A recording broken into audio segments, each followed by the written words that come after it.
أعوذ بالله من الشيطان الرجيم. بسم الله الرحمن الرحيم. Dear children, respected brothers and sisters, Assalamu alaikum wa rahmatullahi wa barakatuh. Today is the 25th of Muharram and 14th of September 2020. We would like to welcome all of you to the 9th session of this series of lectures delivered by our respected scholar, Shaykh Hamza Sodagar. Today, as I said, is the 25th of Muharram. It's a very sad day. It's the day of the martyrdom of our Imam Mazloom, our fourth Imam, Imam Zain al-Abidin alayhi salam. On this day, I would like to offer my condolences to all of you, to our respected scholars, to respected Maraja, and to the supreme leader of Islamic Revolution, Ayatollah Uzma Sayyid Ali Khamenei, Damatullah Ali. And more importantly, I would like to offer my condolences, our community's condolences, and the condolences from all the Ummah to the Imam of our time, the last Hujjah of Allah subhanahu wa ta'ala, Al-Qaim al-Mahdi alayhi salam. Program will inshallah run in the same sequence as it's been running for the last few days. And inshallah, we will continue the discussion on the topic, the companions of our Imams, inshallah. Let's begin the program with the recitation of the Holy Quran. And for the recitation of the Holy Quran, I would like to invite Zohair Kazmi to kindly come and recite few verses of the Holy Quran, inshallah, to begin the program. Sallu ala Muhammad wa ali Muhammad wa ajil faraj. بسم الله الرحمن الرحيم قل أعوذ برب الفلق من شر ما خلق ومن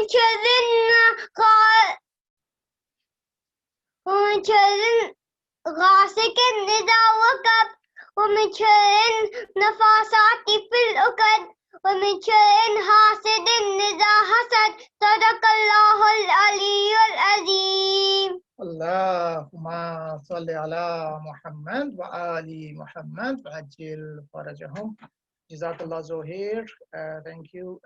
May this be the source of peace and a blessing for all of us, inshallah. Please recite another louder salawat to encourage the younger children, inshallah, who are taking part in these programs on a daily basis. Alhamdulillah.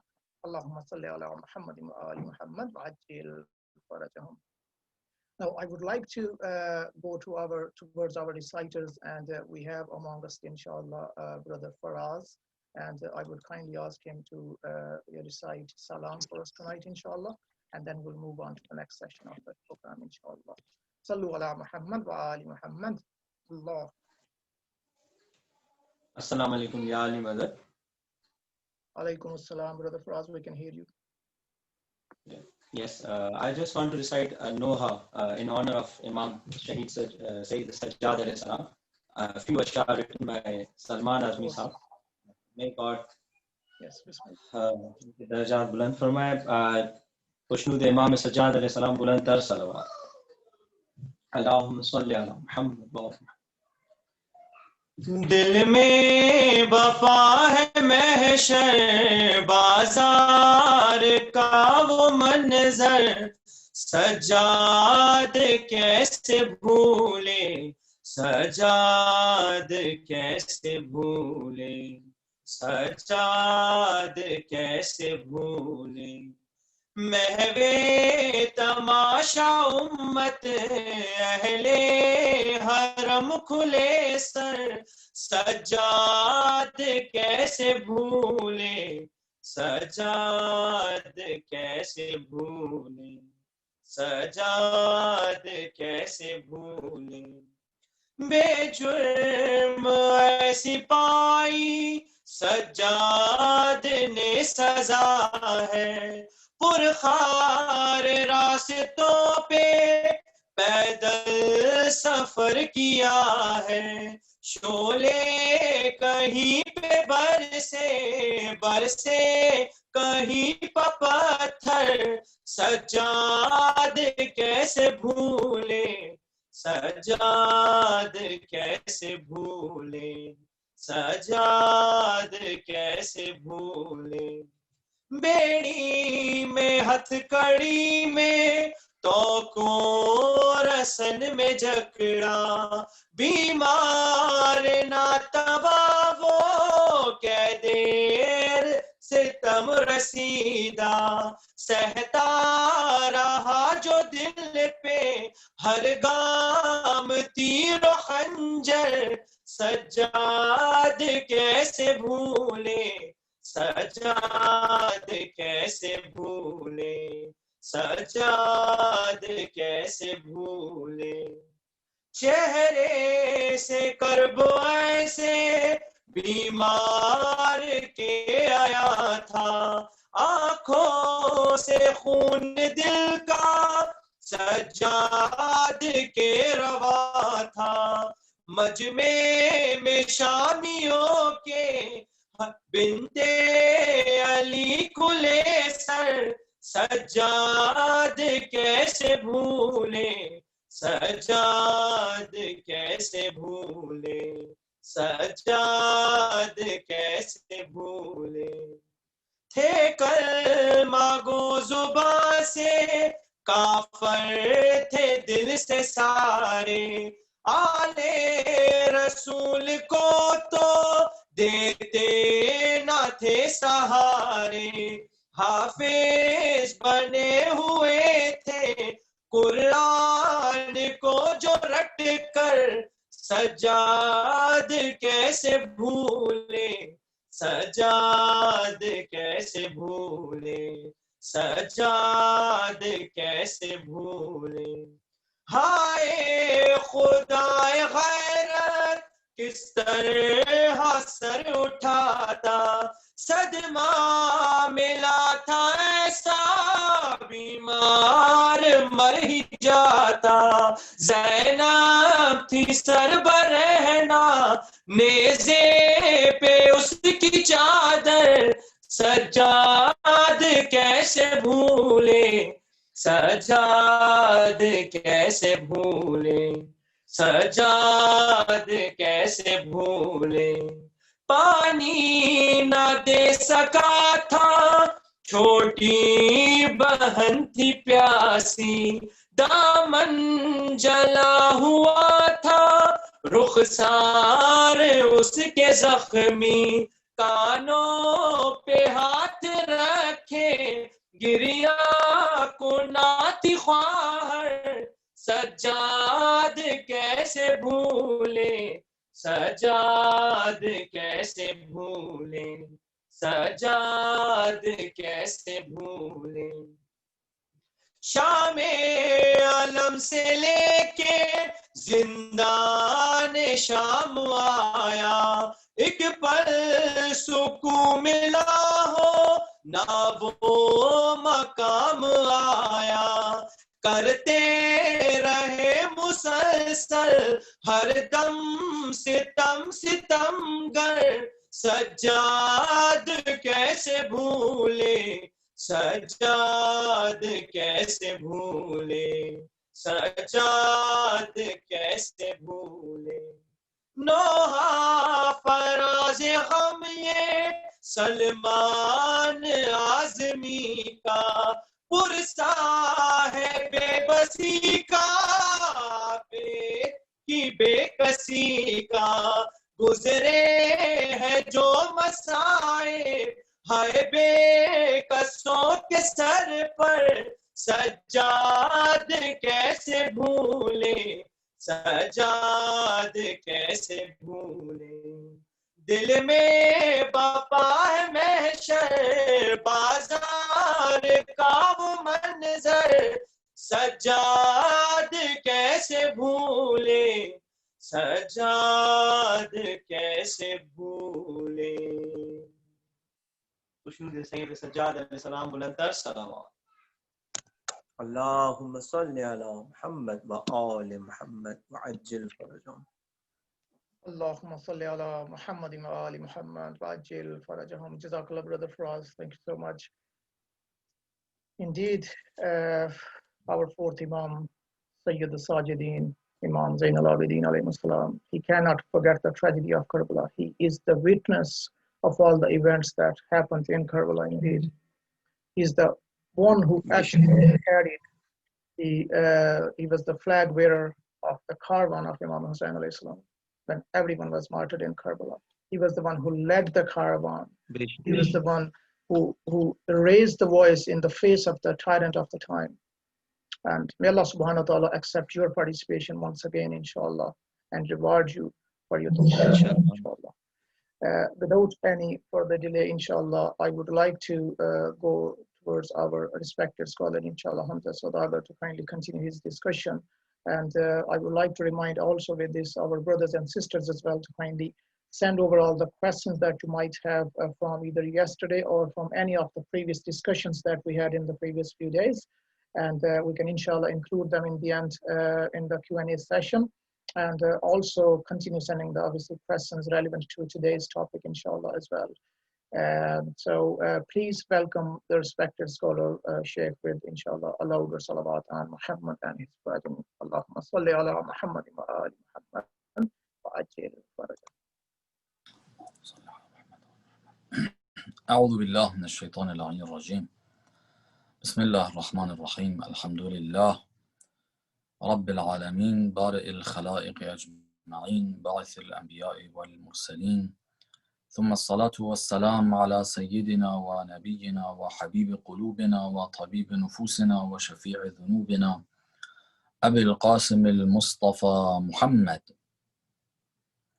وعلى أهل بيته الطيبين الطاهرين المعصومين المكرمين المنتجبين لا سيما بقية الله في الأراضين روحي وأرواح العالمين لتراب مقدمه الفداء ولعنة الله على أعدائهم أجمعين إلى قيام يوم الدين. For the hastening and the return of our Imam, let's recite the salawat. Allahumma salli ala Muhammad wa ali Muhammad wa ajjal farajahum. I express my condolences to the Imam of our time, first and foremost, and to all the believers, followers, and lovers of the Ahlul Bayt on the occasion of the Shahada of Imam Zain al-Abidin Salamullah alayhi. I would like to begin the session by mentioning a few words regarding that Imam, then to continue into the discussion and the topic that we have had. Imam Zain al-Abidin, we should say to him, as our ziyarat teach us and our history teaches us, أشهد أنك جاهدت في الله حق جهاده. I bear witness that you engaged in jihad in the way of Allah subhanahu wa ta'ala, in the way which was worthy, and a worthy struggle, a worthy jihad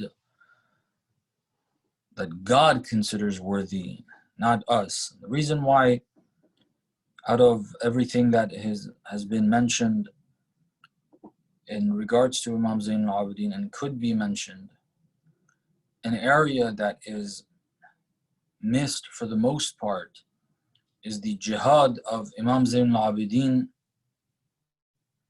against the establishment and the jihad of Imam Zain al-Abidin in changing the landscape and changing the system, the establishment, the tyranny, and establishing the government of the Ahlul Bayt salamullah alayhim ajma'in. For the most part, if we mention that Imam Zain al-Abidin was involved in any type of what we understand as jihad, we consider that to have been in the court of Yazid. But that is in the first month of the imamah of Imam Zain al-Abidin.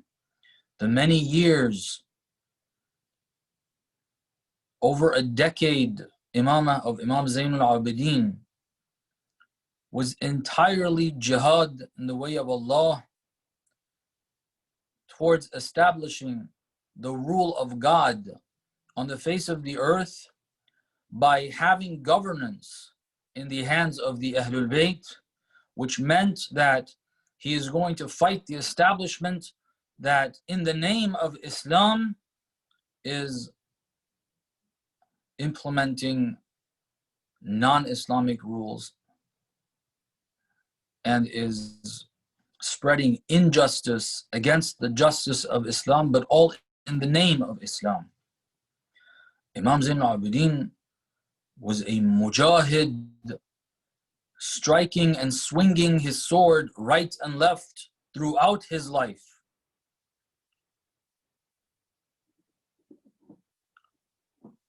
This is important. Ashhadu annaka jahadta fillah. We have in our ziyarats every single one of our Imams. Now, the topic here today is the Shahada of Imam Zain al-Abidin. We're approaching it from his, or we're looking at that Imam. We have to see what this means. Ashhadu annaka jahadta fillah haqqa jihadih.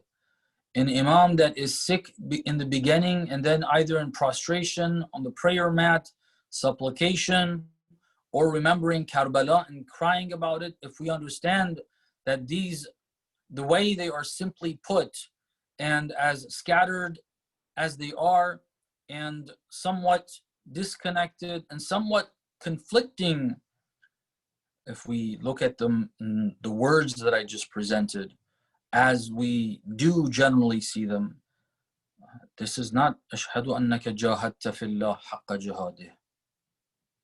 We don't see Imam Zain al-Abidin as a great leader that is leading the ummah of the Prophet in its entirety towards a government of justice and against the establishment. We don't see that. The fact is, he's engaged in jihad fi sabilillah in that way.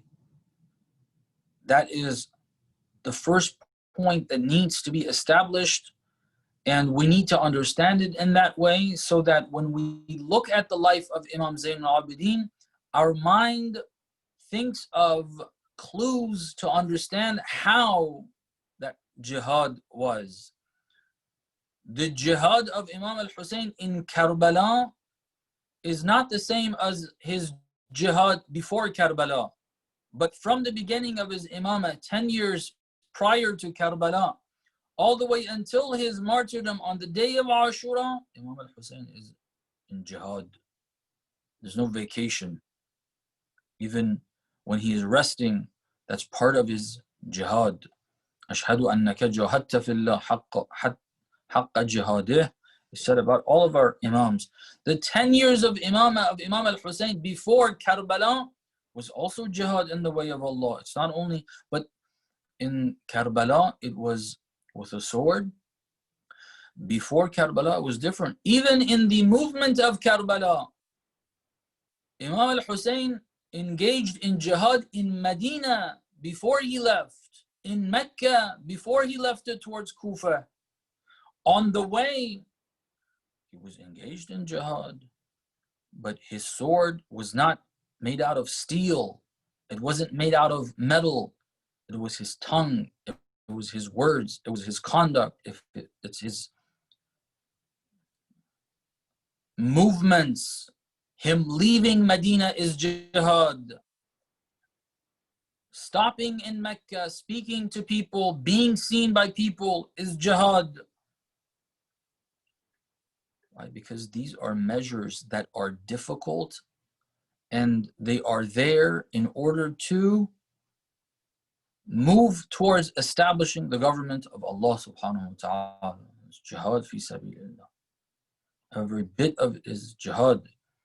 Every bit of it is thought out, planned. Every conversation, every speech, the weapon is different, but it is jihad. Imam Zain al-Abidin, he uses his weapons against the establishment, and he uses his means, his tools. He utilizes what is appropriate in those conditions to help the masses move towards the government of Allah, the governance of Islamic law. Hamza is involved in that. With this approach, then try to find clues. If you hear the dua of Imam Zain al-Abidin, if you hear his Sahifa Sajjadiyah, which we do, but we don't tap into, we don't read it attentively, we don't read it with the translation, thinking about it, realizing the depth that he's giving us, which is part of his jihad. See that jihad in Sahifa Sajjadiyah. You don't need to look for a dua that talks about the tyrants, talks about the establishment, talks about that. The du'as that talk about the angels in the arsh, the du'as that talk about the messengers of God, the du'as that talk about taqwa, the du'as that talk about sustenance, the du'as that talk about whatever they do. Every single one of those du'as should be seen as jihad fi sabilillah. We have got to process that. If the Imam was engaged in jihad fi sabilillah, and then we see that he wrote Sahifa as-Sajjadiyah, that was his writing, he wrote that, and he gave copies, he had his children make copies, and the most complete version was with Imam as-Sadiq salamullah alayh, where he then gave it to the others. See, if he's doing jihad fi sabilillah, haqqa jihadih, then you have to see that this writing of the dua, this outward expression of the dua, which is not the communication and the supplication and the personal ibadah of Imam Zain al-Abidin, this is someone that is something that is expressed where others can see, that has to do with his jihad. What goes on in his mind, in his heart, with his relationship with Allah, that is his personal life. That is the part that we don't have access to, and the part that has to do with his relationship with Allah subhanahu wa ta'ala, a personal relationship. Anything that is expressed has to do with his jihad. So when we identify that he's doing jihad in the way of Allah from the beginning to the end of his imamah, and of course prior to that as well, but now as an imam. Prior to that, he's not the imam, he's the imam to come. He becomes the imam on the day of Ashura, the afternoon of Ashura.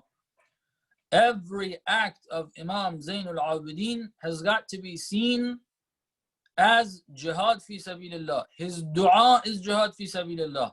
Go and figure out how. How is this dua jihad fi sabilillah? How is his prostration? He's known as Sayyidus Sajidin. How is it that a prostration that to our eyes seems to be a personal relationship between a person and their Lord, it's not seen as jihad in the way of Allah subhanahu wa ta'ala? We don't see it as that. It's ibadah. It's worship. It's a personal relationship with Allah subhanahu wa ta'ala. How is it doing jihad? Because when you talk about jihad, a struggle is against something, and that something is the taghut. There's got to be a struggle against the taghut, against the obstacles, for it to be considered jihad. Prostration, did Imam Zain al-Abidin have an obstacle in his prostration? Was he fighting someone or something in his prostration for us to consider it jihad? Well, when you hear that his title was Sayyidus Sajidin, that means that he outwardly expressed that. He didn't do that prostration in a corner in his house where no one saw. He performed that prostration in Masjidun Nabi, in a place where people come and go, people see. He does it before their eyes. He does it in a way where they can see. Then this is no longer simply a relationship between Imam Zain al-Abidin and his Lord and Allah subhanahu wa ta'ala. He's doing something with that has to do with his social obligation as an Imam. And that is part of his jihad. If we see that Imam Zain al-Abidin is engaged in prayer, it's part of his jihad.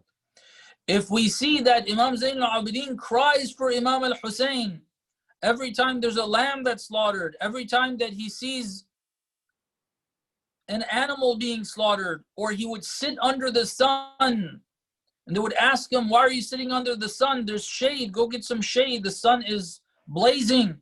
He said, they left my father's body under the sun for 3 days. Why did Imam Zain al-Abidin do that? Don't see this as an emotional act. Yes, we cry about that when we hear it. And we should cry about that. And he wanted us to cry about that. But are these tears of emotions simply? Is his act here in making us cry all these 1400 years later approximately, is it just to get us to feel, or is it even for us to feel sorry for him? Is that what the objective is? Is that what that cry is? Is that what those tears are?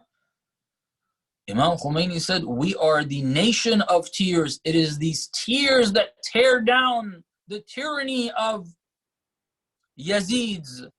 It is the tears for Abu Abdullah al-Hussein that won the 8-year war. It is the tears of Abu Abdullah al-Hussein that Hezbollah was able to win the battle and is winning the battles against the Zionists in Lebanon. It is the tears for Abu Abdullah al-Hussein that Iraqi Hashtag al-Sha'bi was able to defeat Daesh and will continue defeating the US with their plots in Iraq until they have fully ridden Iraq of these kuffar. It's the tears of Abu Abdullah al-Hussein. The plot of breaking the backbone of resistance in Syria, that was destroyed with the tears of Abu Abdullah al-Hussein. Imam Zain al-Abidin's reminders of Karbala are reminders of a rise against the tyranny, a rise against Yazid, a rise against the Umayyads. Every time he remembered that, the tears that come are not only accepting that remembrance, those tears, for whomever has those tears, develop a feeling within towards and in favor of Hussein, who fought that tyranny, in favor of Hussein, who sacrificed his life, in favor of Hussein, who gave everything he had for Allah, in favor of the act of sacrifice for Allah, in favor of willingness to sacrifice in order to get rid of tyranny and against tyranny. Those tears develop a feeling, a heartfelt feeling against the tyranny. This is why we have la'an in our ziyarat. That la'an is designed for us to word those negative feelings towards tyrants. Those negative feelings towards tyrants and tyranny. As long as people want to be evil, as long as they intend to spread injustice, treat people unjustly, as long as they do that, we are supposed to have very negative feelings towards them, express those negative feelings in the form of curse and in the form of acting against their tyranny. Imam Zain al-Abidin's remembrance of Karbala and causing tears for Imam al-Hussein is jihad fi sabilillah. Every time he, don't see it as someone who is just remembering. Don't compare him to our weakness. We go through a difficult time, a difficult condition. We are mistreated.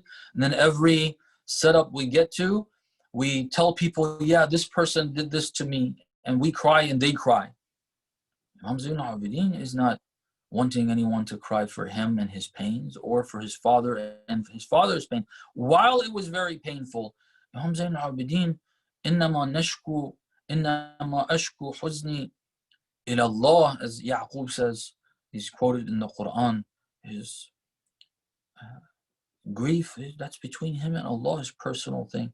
Imam Zayn al-Abidin expressing that is not about feeling sorry about the past, feeling sad about the past, and just remembering scenes and just crying the way we do, and then telling people about.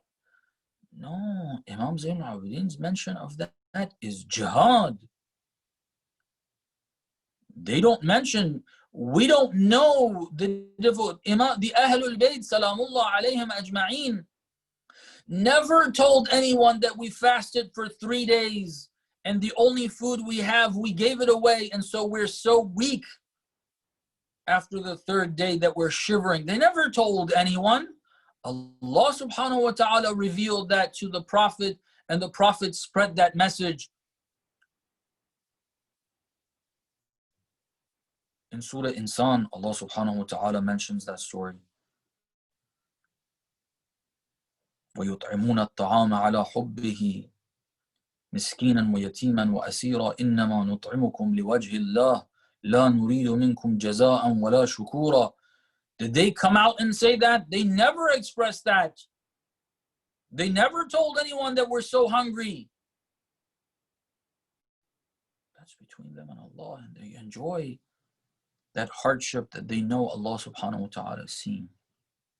Allah told the Prophet, and the Prophet told everyone, this is the state of Ali ibn Abi Talib, the first man in Islam, that if any rewards in this realm, in the material realm, should go to anyone for the victory of any battle, it should be to him, the greatest warrior, the one who saved the life of the Prophet on numerous occasions. This is his status. He doesn't have food. They're shivering because of hunger. They don't share that with people. I don't go say, yeah, I'm hungry. I didn't have food for 3 days. Ayadu billah. Somebody mistreated them. They go and speak about, yeah, I was mistreated. That's our weakness. Fatimah-Zahra crying after the demise of the Prophet is not a girl remembering her father and seeing the mistreatment of people towards her, feeling sad, expressing that in emotions. That's us. That's our weakness. Fatimah-Zahra's tears are a sword.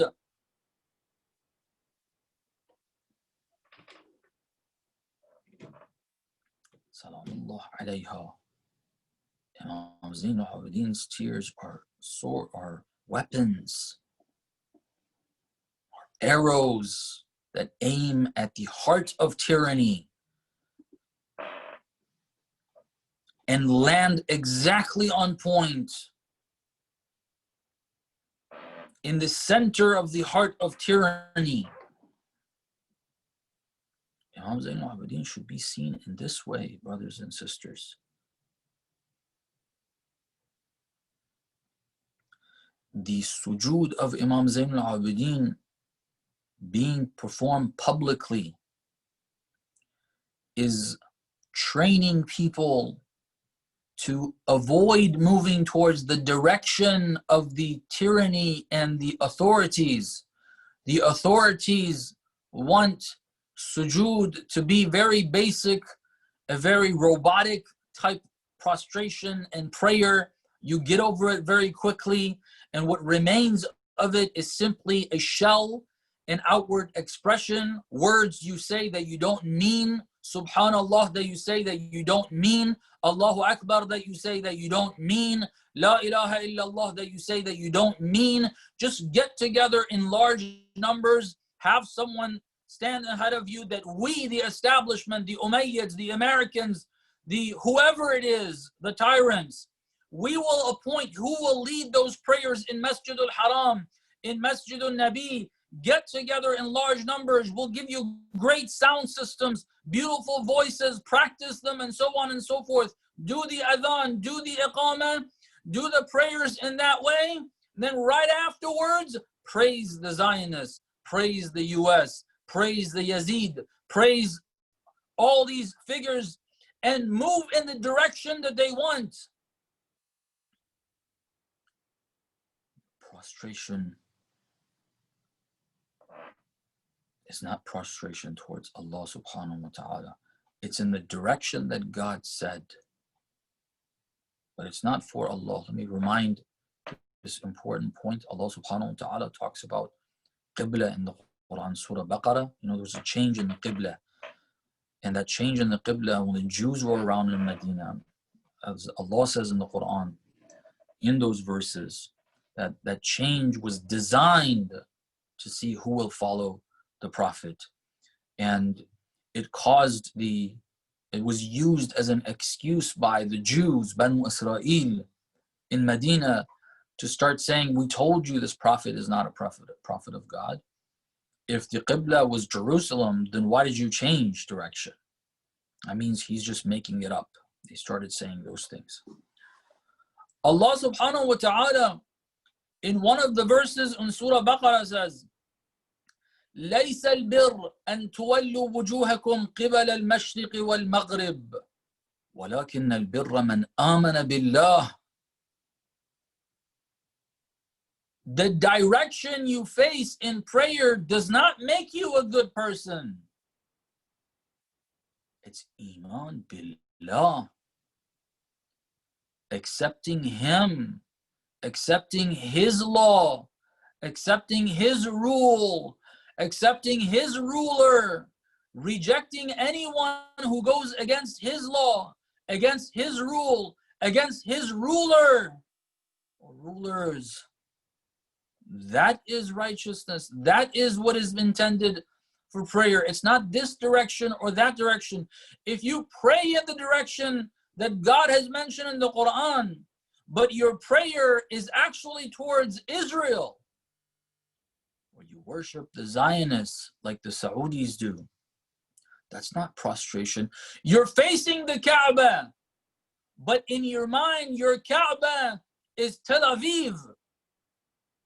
Not Masjid al-Haram, not the Kaaba that's there. These leaders of the congregational prayers in Masjid al-Haram, these Saudis, these mal'uneen, the ones who are getting Imarat and Bahrain to normalize relations with the Zionists before they do it themselves openly, they've had these. This is a game for this dumb Trump that thinks he can pull this off and show some form of performance that can be called a performance that's not a complete failure in terms of their policies in the international arena. Because everything else, that funny story of having Jerusalem as the capital of what they call Israel, that was a failure. The deal of the century was a failure. Elections are coming up. You've got to work something out. They've had these relations. When did Imarat not have relations? When did Bahrain not have relations?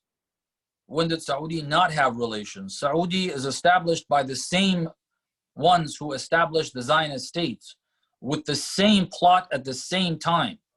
After the Second World War, the First World War, they started crafting that. And the Saudis eventually came to power the same time Israel is coming into existence. In their books, there is no such thing. It's a fabricated, illegitimate name on the map. There's no such thing. Israel is actually the name of a person, a great person, Yaqub, a prophet of God. It's not the name of a land, a name of a country, a name of any state or any government. They have usurped the land, they have usurped the name and everything.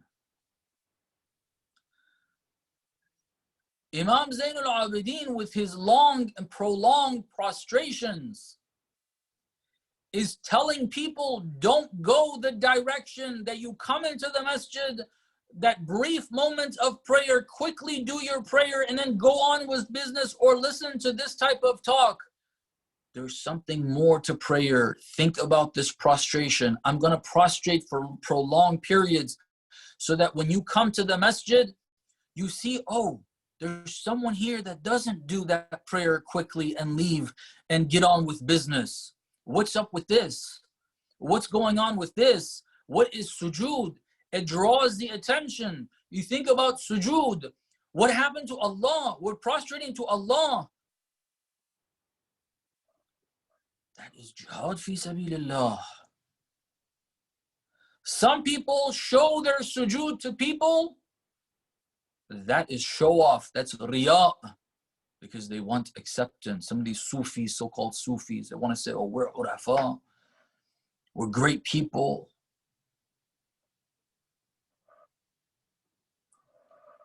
That's why they show it off. That's why they do it publicly. Imam Zain al-Abidin, no, does it as at a time where people are indulging in the dunya, following the footsteps of the Taghut. The Taghut wants the whole of the nation to move in this direction. And they are, Imam Zain al-Abidin is pulling them away from them towards Allah. With what? With that prostration. This is jihad fi sabilillah. With that dua, with that prayer, that prolonged prayer. With his sessions, with his writings. Look into, brothers and sisters, there are writings that Imam Zain al-Abidin had that he made a culture at his time for people to repeat those writings, meaning to read them regularly, once a week. On Fridays, they would get together and read Imam Zain al-Abidin's words. That's jihad. He's building an army. Building an army of mu'mineen that understand you don't give into the Taghut. You don't allow it to function. You work towards establishing God's law. And you sacrifice for that. The numbers increase. The movement of the Ahlul Bayt increases. This is jihad fi sabilillah. Against all those odds, against all those. And we hope that inshallah we follow the path of Imam Zain al-Abidin. We hope that we engage in jihad. We don't say that, oh, jihad, alhamdulillah, those who got the chance to go to Syria, they went and they did their jihad. And some of them acquired the rank of martyrdom, alhamdulillah. I wish I had that. No, we have a battlefield right here. We have a very similar condition. We can be engaged in jihad right here. We should be engaged in jihad right here. The Imam of our time is engaged in jihad. He's not in any of those battlefields. The same way that the leader doesn't personally participate in any of those battles that have taken place in Syria or in Iraq. But his jihad, he's doing jihad more than that soldier who's taking bullets in the battlefield is. The same way that the Prophet was doing jihad more than the soldiers that were fighting in some of the battles that he wasn't present in. He stayed in Medina, he sent soldiers out there, yet his jihad is greater than their jihad. It's not only with the sword. It's not only with the sword. When the Imam comes and he establishes his government, does jihad end? There's still jihad. We have got to refine the community. We have to struggle against the evils in each of us. I need to struggle against the evils in myself. The struggle continues. And the evils and the weaknesses and the problems that people collectively have, if we don't struggle against that and go through difficulty against that, after getting rid of tyranny on a governmental level, on an institutional level, afterwards we're going to reintroduce it, because the people that are now under this government will eventually move towards those illnesses within, will come out, and they will establish what? They will establish a government of injustice, just like they did after the Prophet. It was the same people that were with the Prophet, they were under that government. The jihad continued. If you don't continue that jihad, then if we, the Imams always continued their jihad. We have got to continue our jihad. So we currently have a number of battlefields, the battlefield of our own nafs that we've got to struggle against, the battlefield of the social political war that we are in right here in the West. Ideological war. There's a war on Islam in the West. The weapons are media, weapons are books, the weapons are websites. And we are supposed to be doing our jihad fi sabilillah. Our weapons are words. Our weapons are our programs. Our weapons are the attire we wear. Our weapons are the sessions we decide to attend and the sessions we decide to not attend. Our weapons are the elections that we decide not to participate in, or if there is, Islam requires us somewhere to participate in, the participation is our weapon. These are all parts of jihad. Identify what our taklif is. We all need to identify what our taklif is wherever we are. There is a battlefield. There is room for jihad. Same with Imam Zayn al-Abidin, while he was in no battlefield in a military way, he was involved with jihad from day one to the last day of his life and the last breath of his life. Salamullah alayhi. Inshallah, we see the Imam. I was going to discuss Yunus ibn Abdul Rahman and finish that point, but I guess I'll have to leave it for tomorrow, inshallah. Sallallahu alayk. Ya Abu Abdullah. Sallallahu alayk. Ya Ali ibn al-Husayn. Zayn al-Abidin. Sayyid al-Sajidin. These days, the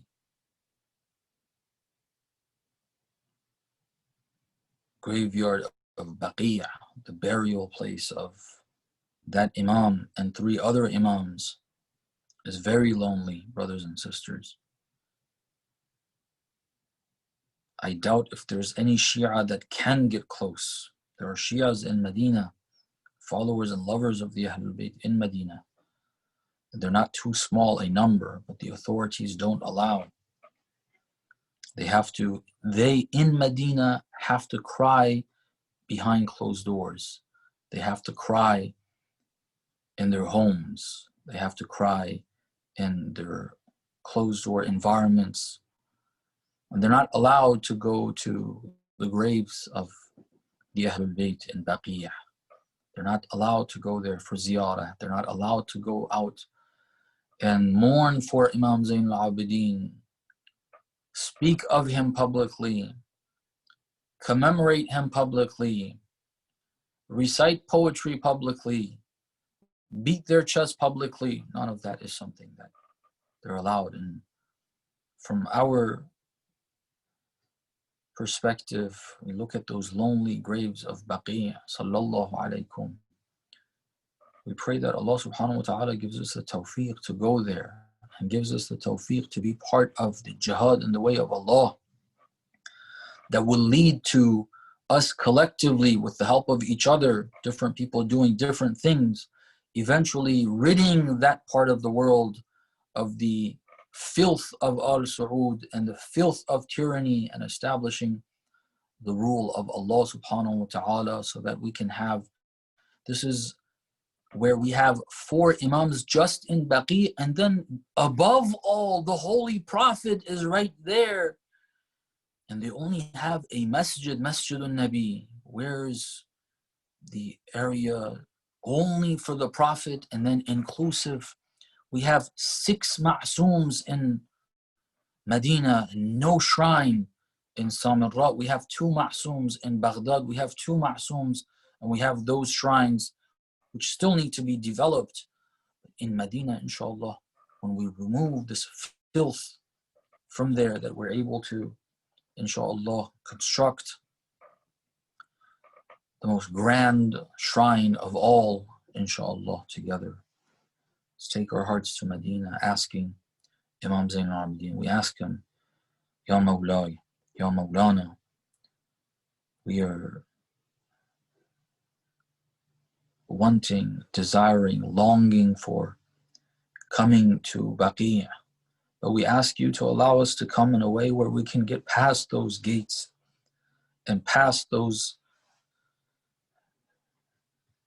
prison structures that confine your graves and don't allow us to come in, don't allow us to touch your graves, don't allow us to kiss your graves, don't allow us to take the soil of your graves and rub it on our eyes for the shifa of our eyes and our hearts. Sallallahu alayhi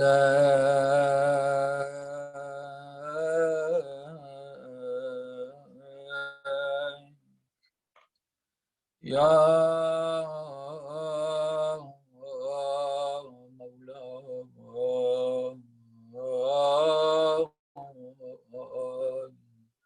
Ya Aba Muhammad,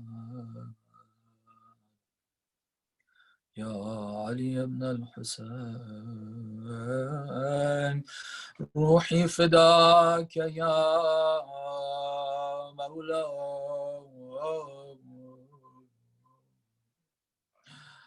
Your imamah began with hearing the call of your father. هل من ناصر ينصرني هل من ذاب يذب عن حرم رسول الله. Your imamah began with seeing the daughter of Amirul Mu'mineen, the daughter of Fatimatu-Zahra, Zainab Salamullahi alayha, being whooped and beaten and disrespected. Your imamah began by seeing your little sister being beaten every time she remembers her father. Your imamah began where you had to see these ruthless men ripping out the earrings from the ears of the little girls, your little sister, Salamullahi alayhi. In your life, Salamullahi alayk. I'm not sure, it hasn't been recorded exactly what the poison did to you. Was it like Imam al-Mujtaba, that he was coughing up blood before his brother and sister when he was given the poison by his wife? Was it like Imam al-Jawad, that while his insides were being ripped up, were being dissolved by the poison, and he felt very thirsty, that the mal'oons did not give him water? Was it like Imam al-Askari, Salamullahi alayhi, that in the last night of his life, due to the effect of the poison, when he wanted to raise a cup of water to drink, his hand was shivering and shaking so severely that he had to ask for the 12th Imam to grant him a cup of water. Ya Mawla, I'm not sure what your physical state was like, but I think maybe in those last moments, when Imam al-Baqir was with you, perhaps it came to your mind, I have my son by me in my last moments. Ya Aba Abdullah, oh my father, Ya Hussein, I wish I could have been there by you the last moment. But the last moments, there was only shiver with him, with his boots on the chest of Imam al-Husayn.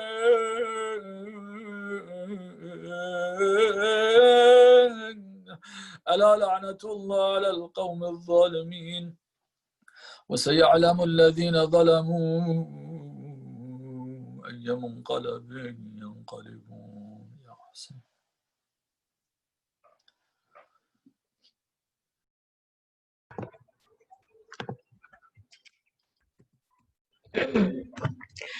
जिंदा से मदीने आकर भी सजाद लहू रोते ही रहे, माँ सिगर की सूरज के तले बैठी रही कितने दिन गुजरे मुख्तार ने कितन दी खबर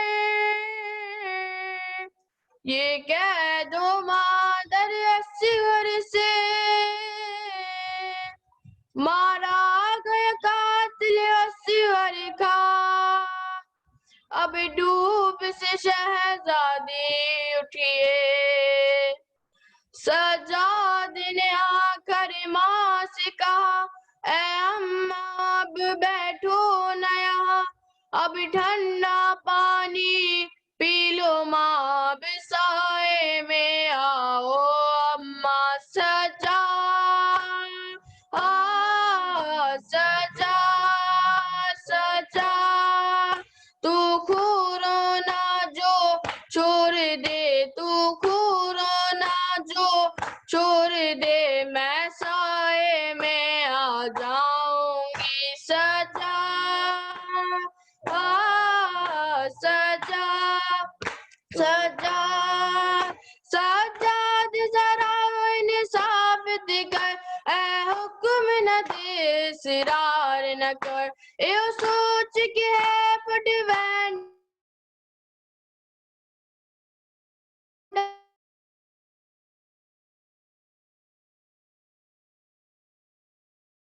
जिंदगी हो रे तो बिच में बिच तुपते मर जावांगी सजा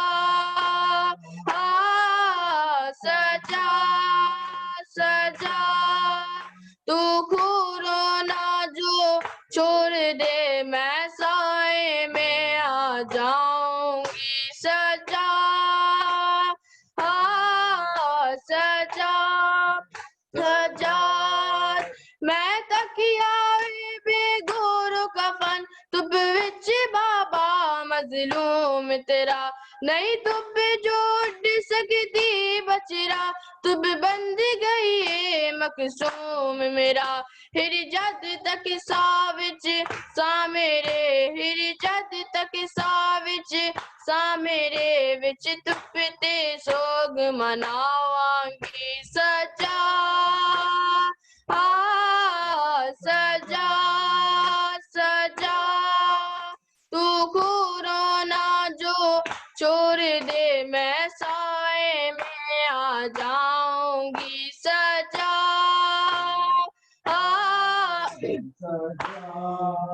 सजा मैं तो किया बेगोरो कफन तुब विच बाबा मजलूम तेरा नहीं तुब जुट सकती बचरा तुम बंद गई मकसूम मेरा हिर जद तक साविच सा मेरे हिर जद तक साविच सा मेरे विच तुपते सोग मनावांगी सजा सजा सजा तू खूनो ना जो छोड़ दे तू खूरो ना जो छोड़ दे मैं साए में आ जाऊंगी सजा सजा सजा या हुसैन या हुसैन अल्लाहुम्मा सल्ली अला मुहम्मद व आले اللهم صل على محمد وآل محمد وعجل فرجهم السلام على الحسين وعلى علي ابن الحسين وعلى أولاد الحسين وعلى أصحاب الحسين السلام عليكم جميعا ورحمة الله وبركاته اللهم صل على محمد وآل محمد وعجل فرجهم Jazakallah brother Ayan, thank you for the beautiful Noha. Indeed, it's a day of musibah for all the followers and mourners of Ahlul Bayt alayhim salam. I would like to thank our respected scholar, Shaykh Hamza Sodagar, obviously, for beautifully explaining the jihad of Sayyid al-Sajidin, Imam Zain al-Abidin alayhim salam, that how his every action, his supplications, or even prostrations, or even where he cried, he shed tears, anything that he did, how it reminded people of the tyrants actions and the tragic actions, the brutal actions that they took on the plain lands of Karbala. We would like to, inshallah, move towards the question and answer session here as well. And we have good few questions. Some of the questions have been carried over from the last speeches as well. And we will, inshallah, move towards the more relevant questions, I should say. And inshallah, then we will touch on the rest of the questions as well. So I would like to seek permission of Shaykh, if I can. Thank you. Please. So Shaykh, the first question that brother or sister they have asked is, can you please tell us something about Imam Zainul Abidin alayhi salam's life before going to Karbala, as it was very difficult time for Ahlul Bayt alayhi salam during the rule of Muawiyah?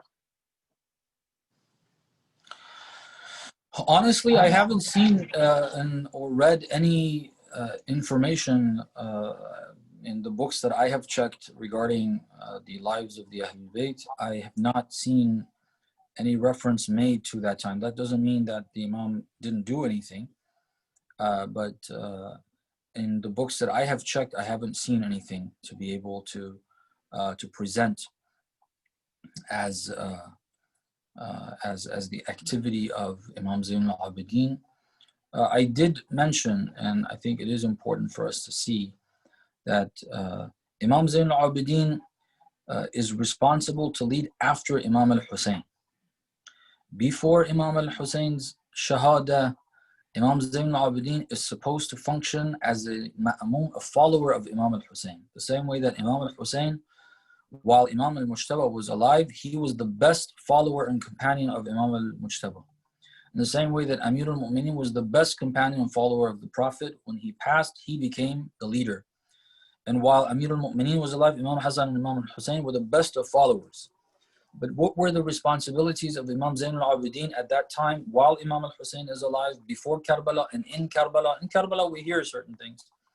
But what were his responsibilities before that? I have to say, I don't know. I don't remember any of the references that I have read mentioning anything about his activities during those times. So that's what I have to offer at this point. We hope that Allah subhanahu wa ta'ala enlightens us. There's a lot of the aspects of the lives of the Ahlul Bayt that we are unaware of. Imam al-Kadhim salamullah alayh, the glimpse that we have, some of the brief lines that we have about his life at times tell us that there's so much that we're not aware of, that you get a glimpse. Imam Zainul Abidin before Karbala, if anything, and I'm sure that, I'm not sure actually, I have to check. There should be something. I would have to look specifically for that.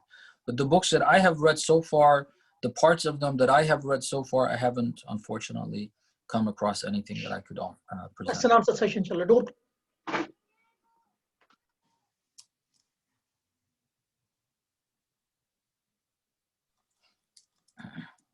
Jazakallah Shaykh, thank you so much for this answer. Of course, the brothers and sisters can certainly check into the books of history as well, and then of course, they can certainly check on the. I'm sure we should be able to access certain content, historical content for yourself as well, or through some other scholars, inshallah, as well. I will just move into the second question now, Shaykh. Now, this is, what do we know about life of Bibi Zainab Salamullah alayha after coming back to Medina after the tragedy of Karbala, especially in context of supporting the Imam of the time, Imam Zainul Abidin alayhi salam? So, that's a good question. I'm going to try to briefly put some ideas out, some of what's out there, and some of it is analysis. In other words, there are certain facts that we have recorded in history, but we need to analyze by carefully reading them and thinking about what they mean and realize what was actually happening. One thing to note, again, as a reminder, is that the fight against tyranny was not over after Karbala. Imam Zain al-Abidin continued that. Zainab salamullah alayha, this great lady, daughter and heir to the greatness of Fatimah-uz-Zahra salamullahi alayha, is going to be the most supportive, the closest person to the Imam, and moving in the direction that the Imam wants. One of the things that we know about Zainab salamullah alayha is that it seems like she lived only about a year after Karbala. That's what generally is said. I haven't done specific research on that to see how accurate that is, but it seems relatively accurate. Now, it may not be exactly a year, maybe give or take, probably give a little more maybe than a year. But she was involved after Karbala. One of the things that we know is that she was involved in encouraging people to rise against Yazid when there was an opportunity as such. There was a time where, while after Karbala, Yazid called over some of the families of the companions of the Prophet to go to Sham and visit him. He was thinking that after Karbala, he needs to try to undo some of the damage that the Ahlul Bayt did to his image amongst the religious people, especially in Medina. So he invited them over to try to butter things up, to try to make things look fine, to try to make it look like Hussein was the problem, and so on and so forth. But it backfired. Those people had heard Imam al-Hussein describe Yazid. They conveniently didn't want to accept it. Now that they saw for themselves firsthand, it was too much for them to just sit by idly. So they came back to Medina and they started a rebellion against Yazid. Zainab salamullahi alayha encouraged people in that incident, according to the historical evidence that we have. She was one of those who encouraged people against Yazid. Imam Zain al-Abidin, I didn't see any evidence that shows he personally went out and did the same. And there are reasons for that if we were discussing that, but I just want that to be out there. His main soldier, Zainab salamullah alayha, is doing this, which means that this is what the Imam wants. This is the direction of the Imam. He still wants to encourage. He doesn't want Karbala to be something that finished and ended with a massacre and then we just have the memory of. No, Karbala was there as part of a move against this tyranny, against the Umayyads. The momentum against the Umayyads needs to continue. Now you saw who Yazid is firsthand. You didn't join Hussein when he said, now you're seeing this, come out against him. Doesn't necessarily mean that she encouraged them to do what they did. She encouraged rebellion against Yazid because that movement was not a movement led by Imam Zain al-Abidin. None of them accepted Imam Zain al-Abidin as their leader to listen to or anything like that. Zainab salamullahi alayha, as a soldier of the Imam, is one of the figures that tries to encourage those so that if anyone has got second thoughts or is thinking maybe we shouldn't do this, that they not think that and they do have a rebellion, whatever way, any type of rebellion against Yazid, against that tyranny is good. Especially from Medina, for the families, from the families of the companions of the Prophet, known figures. This is going to help with weakening the establishment, weakening the Umayyads when it stems from Iman, and it was, their Iman was not perfect or even near perfect because they were not accepting the Imam. They weren't seeing him as the Imam. However, there was some level of Iman in them, and it was because of that they went to Sham. They saw that what they're seeing is completely contrary to Islam. Everything they know of Islam, this is contrary to it. They saw it with their own eyes, so they got angry. And that's why so Zainab salamullah alayha encouraged that.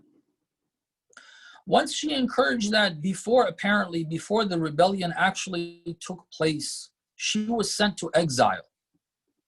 They didn't want her to continue speaking. What happened? They sent her out. They made her leave Medina. Where to? Egypt, to Cairo. They felt that that's an area that is not, they didn't want to send her to Iraq, create another fiasco for themselves, because that's where they're supporters for the Ahlul Bayt. We'll send her to Egypt. They're not supporters of the Ahlul Bayt. People in Egypt, at that point, later on, there was a government of Fatimi, the Fatimi dynasty that established there. They were Ismaili Shias. That's a different thing. But at that point, they weren't supporters of the Ahlul Bayt. We'll send her over there. What does Zainab salamullah alayha do there? It's not clear. I didn't find up to this point, that is. There's references that I haven't seen yet. I can't claim that I've seen all the resources that we have. Up to this point, from all the things that I have read, I have not seen anything describing what she did. However, there's something that tells us there's a couple of points rather, that can tell us, give us an idea of what she did there. Because the notion that is generally, I guess, understood automatically in a sense is when you don't see evidence of activity is that there's no activity. One point is, well, this is Zainab salamullahi alayha. She knows the path of the Imam. She's the closest person to the Imam. To the Imams, she's experienced Amir al-Mu'mineen, Imam al-Mujtaba, Imam al-Hussein. She's from the house of Nubuwwah. She knows the direction. She's not going to sit idly there. They sent her to exile because she was fighting them. If she sits idly, that means she's given up fighting. Would she ever give up fighting? Of course not. We may not know what exactly she did, when she spoke, who she spoke to. We don't know. But we know because of that point, that's point number one, reason number one why we know she was active there. Reason number two is she's not buried in Cairo. Although there are some claims that she's buried there, but that's not where she's buried. Where is she buried? She's buried in Damascus. Why in the world would Zainab choose to go back to that ugly city? Not only because of the experiences that were very difficult experiences, but because this is the capital of Taghut. Why would she want to move there on her own will? The same people that made her leave Medina to Egypt, made her leave Egypt to Damascus. Why? Because activities. She didn't stop. They thought Egypt is good to go. They're okay with Egypt. They don't have to worry about rebellion. They don't have to worry about people being against them. Now Zainab is there. They thought after Karbala and after exile, now she's leaving her family. She's by herself. Now we're going to kill this voice. No, in Egypt now, there's activity. In Egypt now, there's talk of rebellion. In Egypt now, people are hearing things that we don't want them to hear. The sword of Zainab, her tongue, her speech, her words are active in Egypt. What's the solution? The closest thing to imprisonment, because that wasn't possible for them for reasons that for another time. But they brought her, pretty much imprisoned her in Damascus. They took her to the capital where the people there are least attentive to the words of the Ahlul Bayt, most exposed to the lies of the Umayyads, so they would think twice before listening to anyone that the Umayyads identify as their arch enemies.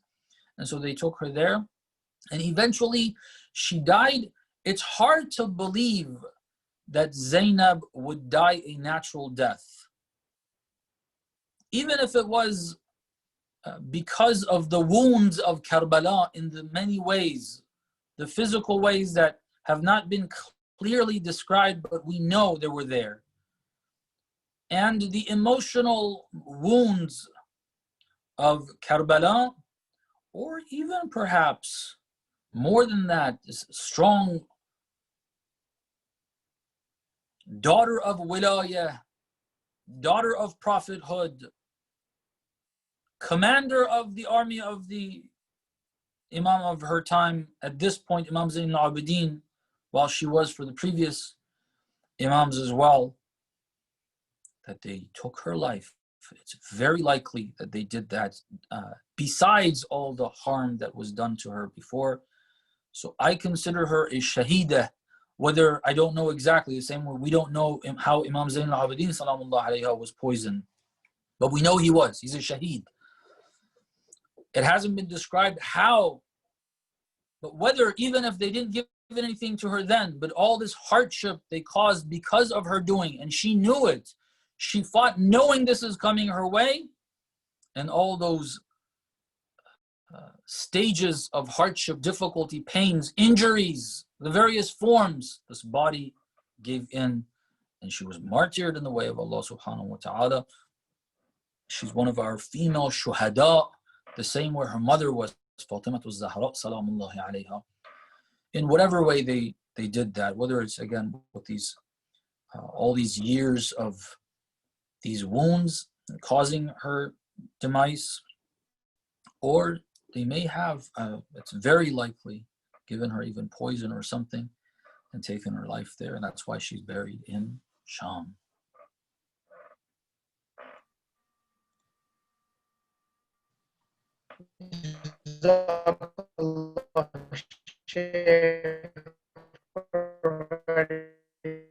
Comprehensive answer.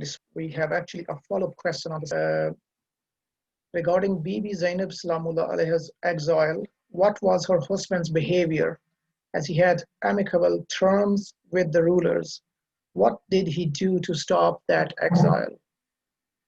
So the role of her husband. He didn't have those terms. The rulers didn't like him. I don't have any evidence. The point, if this is based on what I said in some of the earlier talks, is that he believed we need to get closer. The Umayyads, though, just like the kuffar that we see today, they hold grudges. Okay. If you come from the family of the Ahlul Bayt, even if you are trying to get close to the government, the authorities, the tyrants, if you come from that background, they're not going to be good with you. They're not going to be with it. I don't have any evidence showing me that he was able to make or have good ties with the government. He attempted to. That was what we were saying back then. And then in this context, regarding the exile of Bibi Zainab salamullahi alayha, there was no mention of the involvement of the husband in any way. What he did is unknown to us as far as my resources go. The books that I have checked, I have not seen any type of involvement in that process. He probably, as his wife, he was not happy with the idea. There was no mention of their relationship not lasting or whatever, but in terms of him being involved in the process in any way to try to stop it, that there was no such information. I doubt, even if he made an attempt, I doubt if it would have succeeded, because the orders came from Sham. It's not a decision that the governor of Medina made. Okay, Jazakallah. Thank you. Indeed, it's the personality of Sayyidah Zainab Salamullah alayha, who's the Mudafi Wilayah. Of course, even it reminds us of the incident as well when in the court of Yazid, the Yazid Mal'un, when he ordered his swordsman to kill the Imam of our time, the Imam of the time, the fourth Imam, and it was the Sayyidah Zainab Salamullah alayha who obviously intervened. So this is another example that she was the Mudafi of Imam of her time. She was the Mudafi Wilayah. So not only obviously like through her words, or through her sermons, she saved the system of Wilayah, but obviously through even her own actions as well, by physically intervening in there as well. So we will inshallah move on to the next question that we have, Shaykh. And the question is that when you live in the country of Taghut, what are our responsibilities and what are the list of things which we should do in order to stand up against the Taghut? The first thing is to identify the Taghut. The first mistake we make is that we don't identify the Taghut as Taghut. We start thinking, oh, this is so nice, and they're so good to us. They allowed us in their country. We're having these programs. The Shaykh is saying whatever he wants about them, so they're good. Actually, in our countries, if you do that, they're going to do this, they're going to do that. These are good people, and we start to think, oh, they're not Taghut. Well, they are Taghut. That's number one. Secondly, besides them being Taghut, and that they shouldn't be in power, and Islam should be in power, we need to focus on that second part, that Islam needs to be in power. We're not just against the Taghut. We are in support of the Imam and the Imam's government, the government of Islam, the establishment of the law of Islam. We're in support of that. So we're not just moving against this. The point isn't just removal of this. The point is to establish that, to establish the rule of God. Even if we were to work on removing these unjust systems, even if it was possible, a small group of people to overthrow, let's say, the American government, a small group of people overthrow the British government, go in, I don't know, some way that Islam does not approve of, just go to the elite, just plant a bomb there, kill everybody. Islam doesn't approve of that. That's why we don't do it. If Islam approved of that, we wouldn't be ashamed to do it.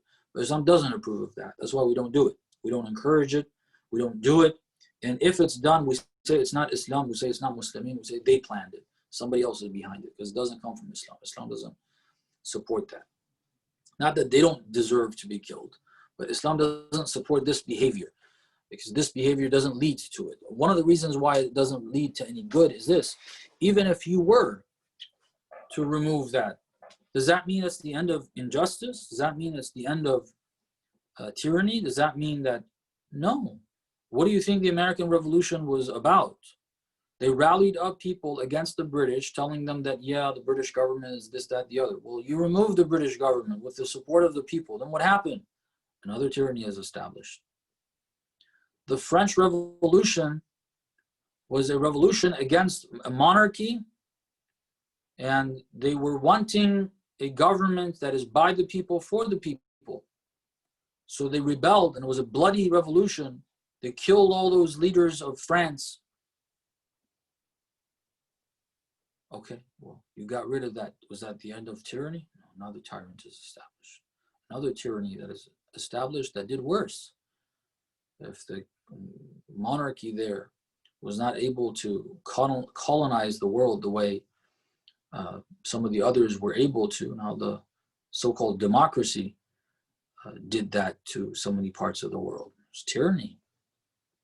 The Russian Revolution against, again, the monarchy, the czars of Moscow, they rebelled, they had a revolution against them, destroyed that, killed them. Okay, you kill them, then what happens? Another tyranny is established. It's not about getting rid of this tyrant. If you get rid of this tyrant, but you don't establish haqq, if you don't establish the right law, you don't establish the proper government, it will not be of use, it will not be of benefit. If you kill this Khalifa and another Khalifa comes in, it's not going to help. You need to establish the government of God. So our task is to move towards establishing the government of Allah. What is our share? What is our part in that? Our part is what Imam Zain al-Abidin did. We have got to gather supporters for the government of the Imam of our time. We've got to, each of us, bring a few people, add them to the army, the ideological army of the Imam of our time. Imam Zain al-Abidin trained Abu Khalid al-Kabuli, as we mentioned. Abu Khalid al-Kabuli and others, this is the most successful of the commanders of Imam Zain al-Abidin. He created an army of people that wanted the government of the Ahlul Bayt. A large number of people. We have got to, against our, this is jihad, against all this nonsense that their media is presenting about Islam. They're fighting Islam with the instrument of media on so many different levels to make the people hate Islam, to make the average Irish, the average British, the average American, the average French and Swede, and they want the average people to think Islam is horrible and we don't want it. That's what they're doing with this. It's not just expressing grudges. There's a reason why they have this. There's a lot of things they hate. They hate each other as well. These rulers, you think they like each other? They hate each other's guts. These politicians, Joe Biden and Trump, they hate each other's guts. If the mic is left on moments before or after any of these debates, you'll hear the type of language they use against each other. And if they get an opportunity, how they would treat each other. They hate each other's guts. They don't express it on television, on media. The reason why this is expressed in these ways, and they don't say we hate Islam. They say Islam is bad. So Islam is a religion of terrorism. They depict a picture, they put an ugly face there, they put a bomb on his head, and they say this is the Prophet, which is what they are. They're nothing but that.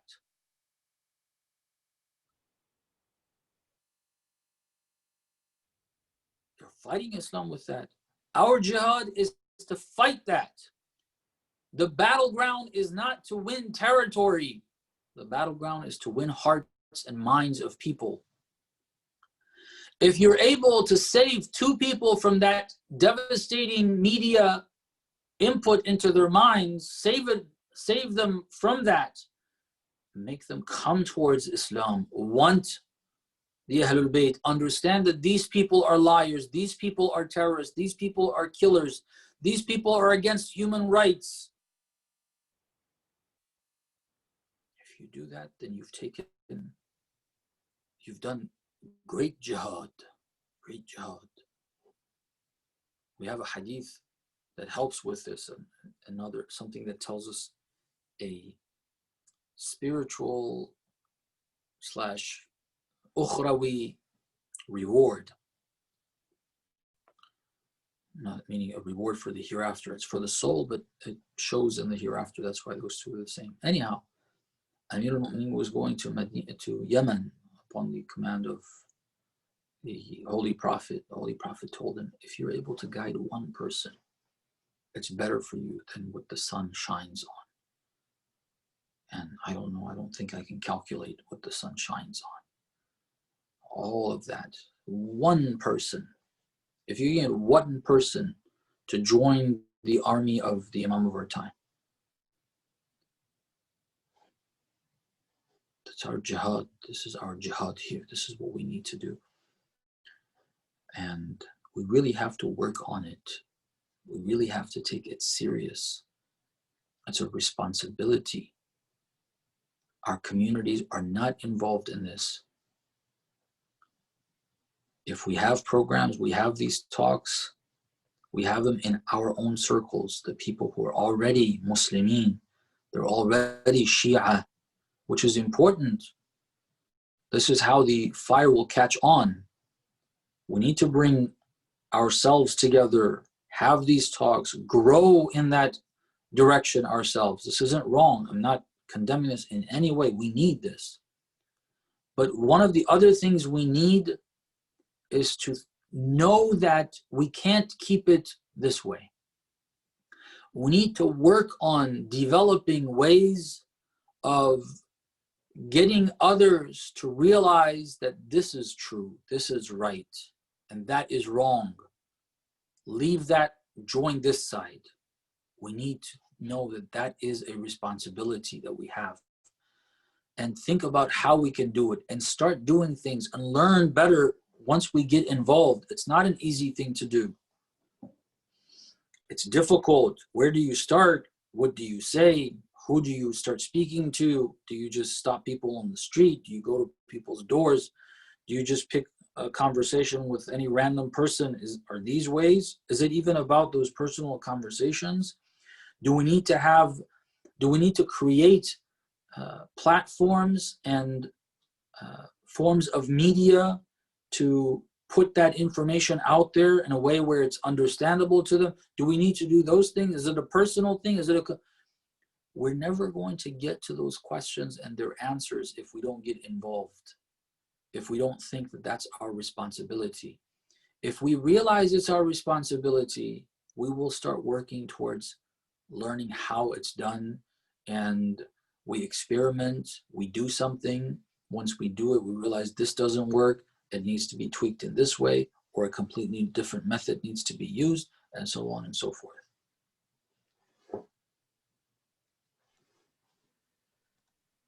Thank you so much.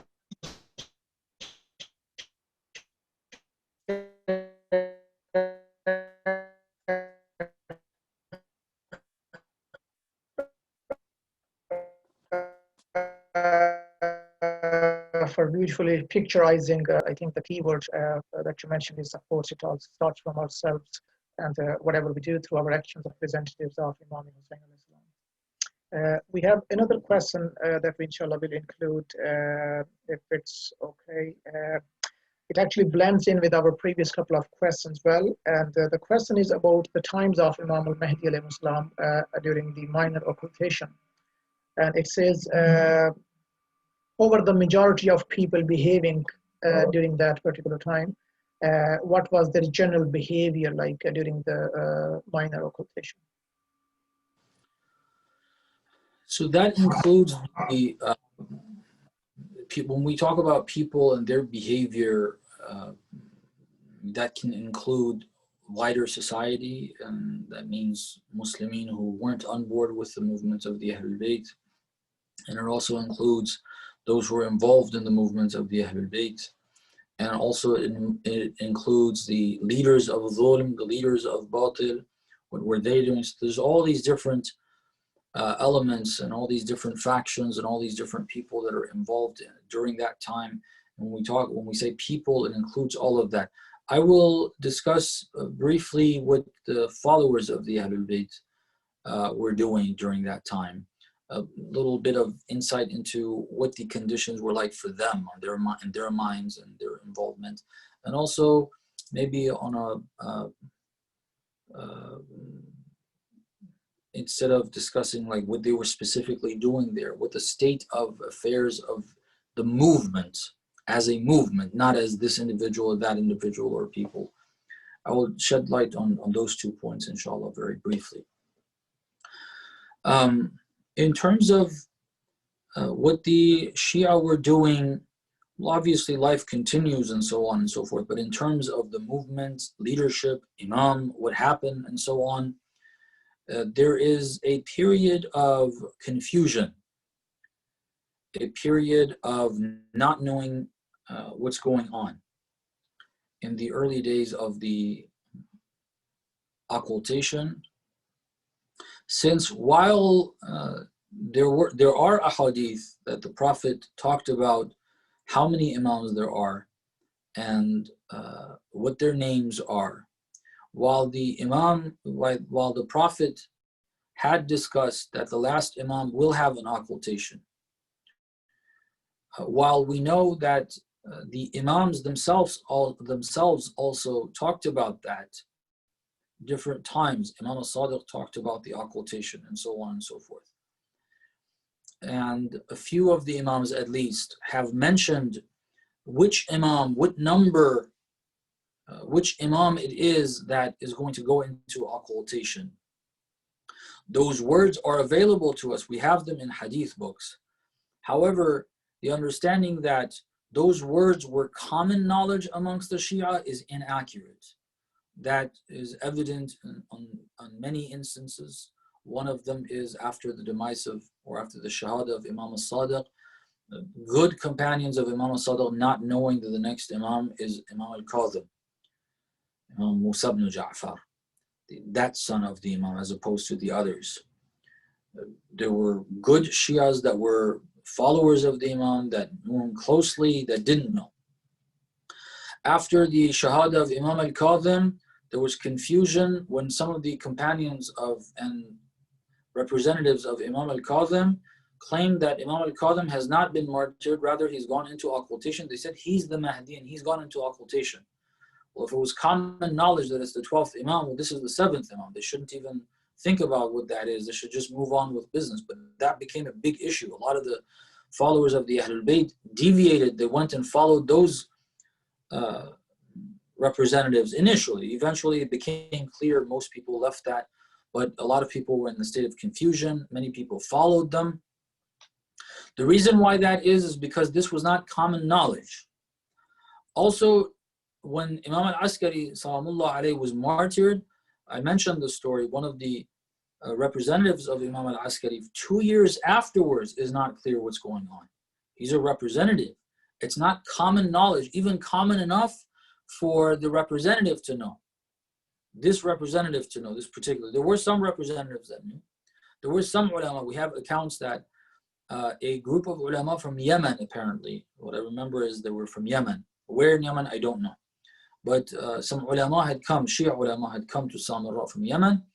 The Imam al-Askari allowed them to see the 12th Imam and also who his first na'ib is going to be. That was there. But they were told to keep it low and not to share it with others. The majority of the Shia that were spread out from the east to the west in the various corners, the pockets of Shia pretty much everywhere because of the work of the Ahlul Bayt, the jihad of the Ahlul Bayt. There were followers of the Ahlul Bayt throughout the Muslim empire. The majority were not aware of the 12th Imam, of his birth, of occultation, of any of that. They got news that Imam al-Askari has been martyred. That's all they heard. What about afterwards? They're not clear. They don't know. There's a state of confusion at this point. Eventually that changes through the work of the Na'ib of the Imam. That's one of the important things that he must do, and he does, is to with all the difficulties, this is very difficult, we don't have time to explain it right now. It's a very difficult task for him not to be the Imam, and the Shias rightfully trust the Imam, and they know that they're ma'soomeen. He knows he's not, and he doesn't claim he is, and he doesn't tell anyone that he's a ma'soom, but he has to take measures to convince the people that there is an Imam. You can't see him, but there is one. I'm telling you, there is one. The people have to develop that level of trust with this person. He's got to take measures, and he did. Eventually, a large number, not every single person, but a large number, dominant majority of the Shias got clarity that yes, the 12th Imam was born during the lifetime of Imam al-Askari.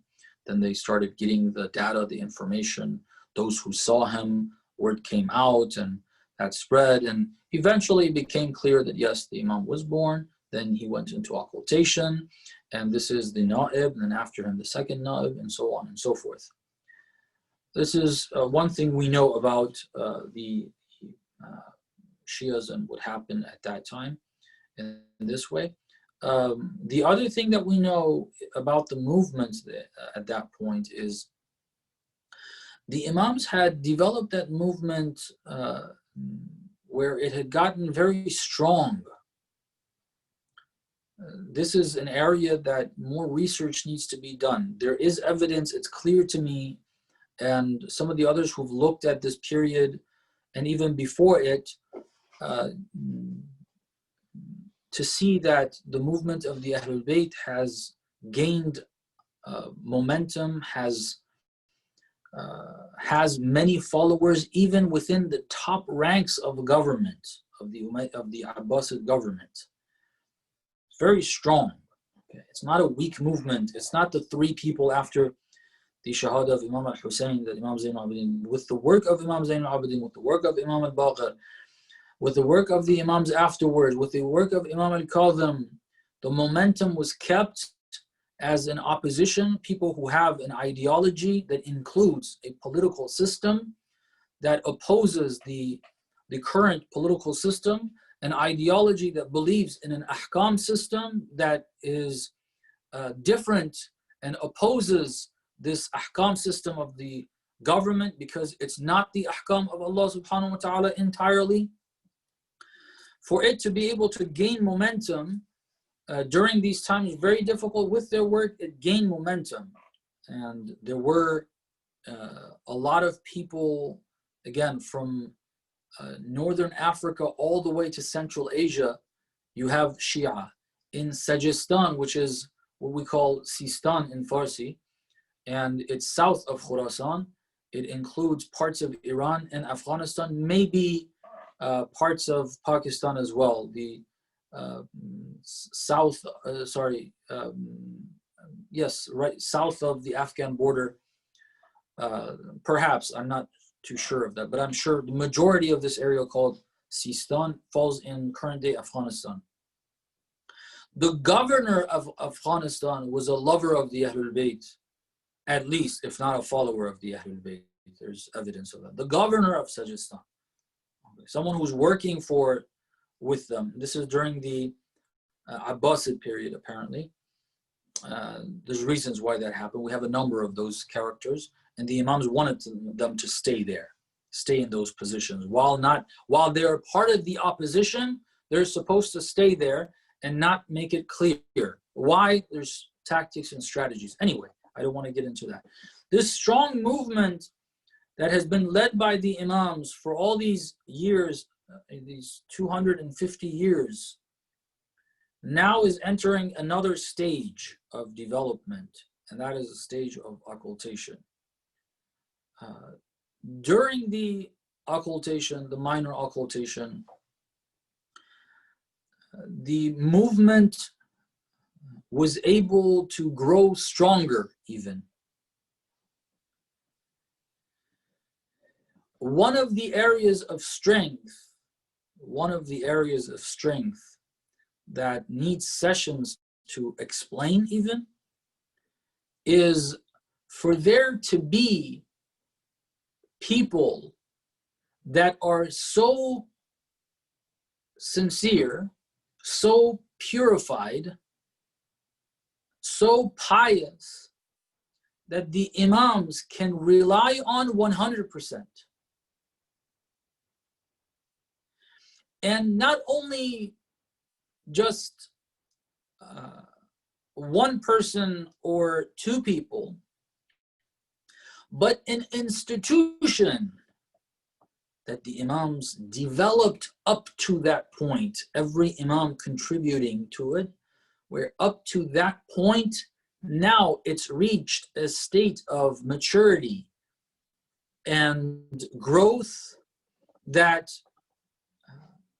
it, as an institution with the members in it, it will continue, and the Imams can rely on it 100% for the period of occultation. This is one of the areas of strength that was developed further during the occultation. Something that's related to that is the trust of the people in regards to this institution. That institution is the institution of Hamza. We call it Hamza today. It wasn't called Hamza. And it's not a formal institution in the form of some, I don't know, constitution for it, and it's written in certain members that are elected or any of that. No, it's not the idea. Many times the work of the Ahlul Bayt, the institutions are not like that. The institution is based on faith, and it expands based on faith, and it shrinks based on faith. In other words, people are excluded after being included based on faith. They excluded themselves from faith, and therefore the institution no longer includes them. The Shia, during the presence of the Imams, listened to the Imams. They followed the Imams. That was the ideology. There were various ulama, various representatives even of the Imams. Some of those representatives which knew a lot, spent time with the Imams, knew the direction of the Imam, went through hardships and torture and stuff for the Imam. So these same people turned against the Imam. We mentioned examples before this in previous sessions. With the work of the Ahlul Bayt, those were the initial stages of the development of this institution.